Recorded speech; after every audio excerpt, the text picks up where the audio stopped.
এক ভাই প্রশ্ন করেছেন, খাওয়া অথবা পানাহার অবস্থায় সালাম দেওয়া ও সালামের জবাব দেওয়া জায়েজ কিনা? সালাম দেওয়ার ক্ষেত্রে একবার জিজ্ঞেস করেছে, পানাহারের ক্ষেত্রে সালাম দেওয়া বা নেওয়া সম্পর্কে শুনে রাখেন ভালো করে। সালাম দেওয়া যে কোন অবস্থায় যাবে, হ্যাঁ, যতক্ষণ পর্যন্ত আপনি বাথরুমে নন। বাথরুমে থাকলে আপনি সালাম দেবেন না আর উত্তর দেবেন না, কাজায়ে হাজাতে আছে।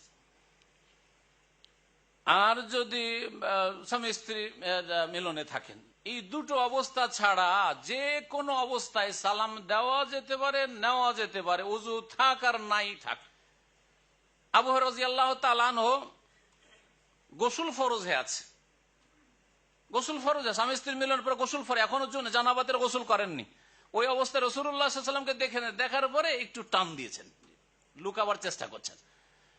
নবী সাল্লাল্লাহু আলাইহি ওয়াসাল্লাম কিন্তু দেখে নিয়েছেন। বলছে, আবু হুরায়রা কোথায় লুকাচ্ছ তুমি? আরে আসো আসো আসো। বলছি, ইয়া রাসূলুল্লাহ, কেন লুকাচ্ছিলে তুমি? নবী সাল্লাল্লাহু আলাইহি ওয়াসাল্লাম জিজ্ঞেস করলেন। বলছি, ইয়া রাসূলুল্লাহ, ইন্নী কুনতু জুনুবান, আমি আসলে নাপাক ছিলাম, গোসল ফরজ হয়ে আছে, আর আপনার সাথে সালাম করব কি করে, মুসাফা করব, তো এই জন্য পালাচ্ছিলাম, লুকাবার চেষ্টা করছিলাম।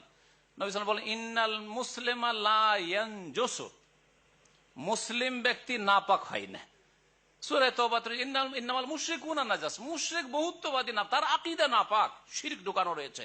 মুসলিমের শরীর কখনো নাপাক হয় না। সুতরাং যে কোন অবস্থায় সালাম দেবেন, একমাত্র যে দুটো অবস্থা বললাম, পানাহারের অবস্থায় হোক আর যে কোনো নামাজের ভিতরে যদি কেউ থাকে আর বাইরে থেকে সালাম দেন, সালাম দেওয়া রয়েছে। নেওয়ার ক্ষেত্রে হাদিস রয়েছে, ওয়ালাইকুম আসসালাম বলে জবাব দেবেন না, হাতের ইশারা করে নবী সাল্লাল্লাহু আলাইহি ওয়াসাল্লাম সাহাবায়ে কেরাম সালামের উত্তর দিতেন। এর প্রমাণ রয়েছে। আর কি চান? নামাজের অবস্থায় যদি হাতের ইশারা করে সালামের উত্তর দেওয়া যেতে পারে, তো খাবার সময় উত্তর দেওয়া যাবে না? খাবার সময় সালাম দেওয়া যাবে না? এগুলো বিদআতি কথা। সুতরাং এগুলো থেকে বেঁচে থাকবে।